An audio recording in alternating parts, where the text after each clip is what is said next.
Hello, hello, hello. Good morning, everyone. So, my name is Presi Minor at isa po akong OFW dito sa Canada. So, paano ko ba nakita yung aking extrang pagkakitaan ngayon kahit nandito po ako sa Canada is sa pamamagitan po ng online platform. Okay, so sa pamamagitan ng aking mga mentor na walang iba kundi si Ma'am Jo Marie Camoro, ay siya po yung nagme-mentor sa akin.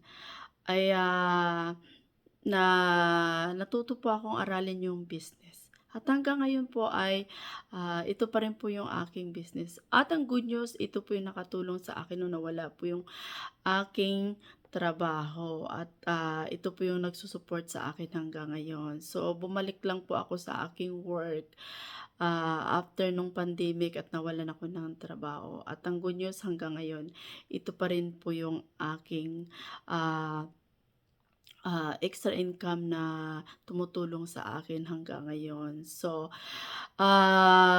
sa gustong mag-inquire at interesado, so please don't hesitate, message me through my Facebook page, Presi Maynar. At hanggang dito na lang po at see you for the next video. Bye and see you. God bless. Thank you.